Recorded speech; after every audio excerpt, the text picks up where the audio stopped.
Happy Friday, everybody. Hello. How's everybody doing? This is Shatanice Reese, and it is day 3 of our resume and interview tips. And today we are talking about the objectives. To have or not to have, that is the question. And so first, before we dive into that, let me tell you a little bit about myself. For those of you who don't know me, I am, as I stated earlier, Shatanice Reese, the owner of Super Extraordinary Mom LLC, which is an HR consulting firm. And so I have been in the human resources field for over 20 years, and the majority of my career has been in some capacity dealing with recruiting.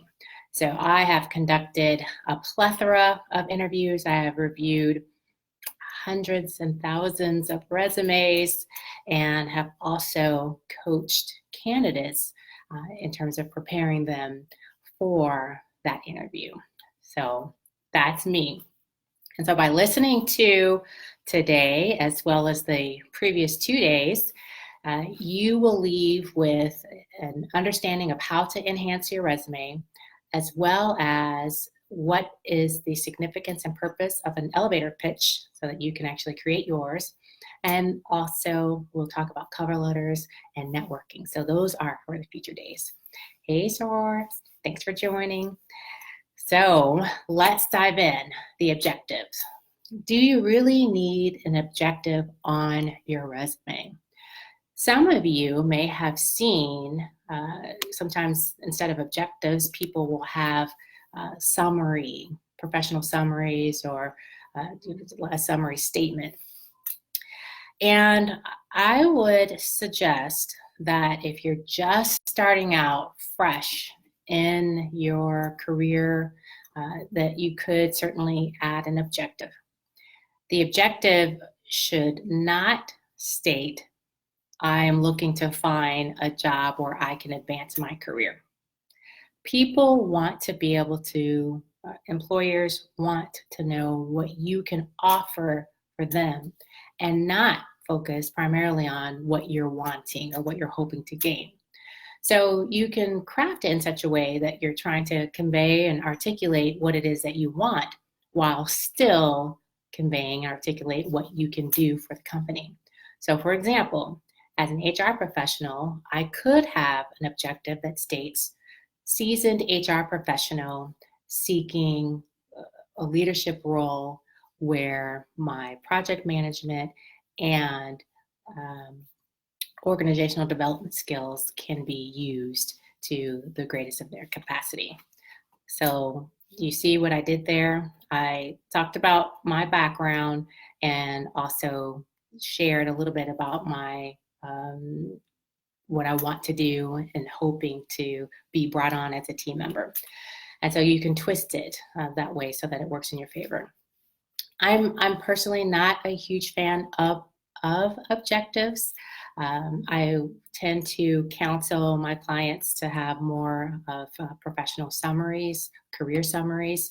I think that lends itself better to kind of indicate what you've been doing and just is a nice bow on what the person will find as they dig deeper into your resume. And you can certainly find a number of templates or samples of what a winning objective looks like, or what a great career summary looks like. And that's something that I offer too. If people decide to work with me, I can counsel them through the advantages of having an objective versus having a career summary.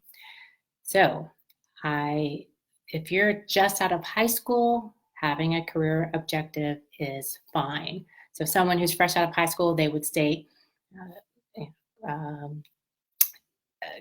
rising sophomore, like if you're going into college, or rising Iowa State student seeking opportunity to intern in a laboratory. So that's a generic objective that could be on a resume.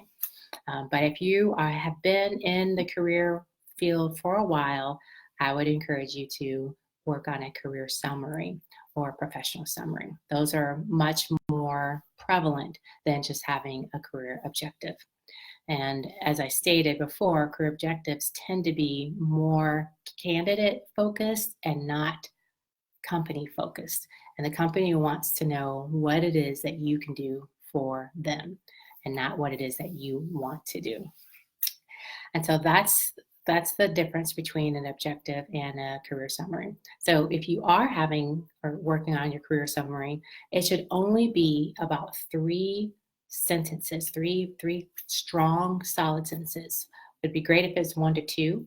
And again, you're talking about what you've done in the past. You're summarizing what you've done in the past and what you are offering to the company. Hey, Rumi, I see you out there. So that's what I suggest, having a career summary. And so are there any immediate questions about the difference between having an objective versus a career summary? I will say that not having either is absolutely okay. So having your contact information first and then leading directly into your experience is fine. People, hiring managers, recruiters, HR professionals, they're not going to immediately discard your resume by simply because you don't have a career objective or professional summary. So I don't want you to worry or be concerned about that. And so just a recap, on our first day, we talked about your purpose and your passion and making certain that you're operating and working in either or both. The purpose is why you were created. What are you here to do? Your passion is what you love to do. So I strongly encourage individuals to work in their purpose and their passion. And so day 2, we talked about the top information in terms of what you should have on your resume, and that's your contact information. And so today I indicated that having a career objective is okay, but primarily for individuals who are just starting out. So for example, high school students or college students. And you could, if you're transitioning, you could also have a career objective if you are transitioning. That's okay. And so, because sometimes if someone is looking at your resume and they're trying to make the connection, well, wait a minute, they have all of this experience, but they're applying for this opportunity. I don't see how those connect. Having a career objective or professional summary will help the reader understand what you're attempting to accomplish by applying for that opportunity. And so, as I stated, for example, as an HR professional, I would talk about me being a seasoned HR professional, seeking an opportunity to use my leadership development and organizational skills to lead a company to greater heights of success. And so that's, an off-the-cuff career summary, but with a little bit of detail and time, we could certainly craft one that really, really suits what you're trying to accomplish. But if you don't have either, it's fine. And as a matter of fact, that leaves more space for you to outline the various details and aspects of your background. So in future days, we will talk about the difference between a functional chronological resume, as well as when you should use either one, and what you should do if you have gaps in employment. So those are for future days, so you don't want to miss it. If you have missed earlier days, feel free to check Facebook or YouTube or LinkedIn. And I am offering the opportunity to work with me one-on-one, so we can review your resume, make sure that it's succinct, concise, and it tells the story that you want to tell, in addition to making certain that you have that elevator pitch. And we'll talk later about what exactly is an elevator pitch and what the components are of a successful pitch. And then also cover letters, should you have a cover letter? And if you do, what should be contained in that? So those are future topics, again, you don't want to miss. And my name is Shatanice Reese, and I thank you for joining me on this Friday afternoon. I'm trying to keep the videos nice and short, and so you can chime in and get back to what you're doing on this Friday afternoon. And just remember, I also am accepting questions from the audience. And so if there are specific questions that you want me to address in one of these sessions, feel free to add that in the comments, and I will absolutely try to incorporate those questions in a future video. So keep coming back. We'll see you tomorrow. And tomorrow, just so you'll know, I'm sorry, I'm trying to get my notes over here. Tomorrow is actually when we talk about the difference between a chronological versus a functional resume.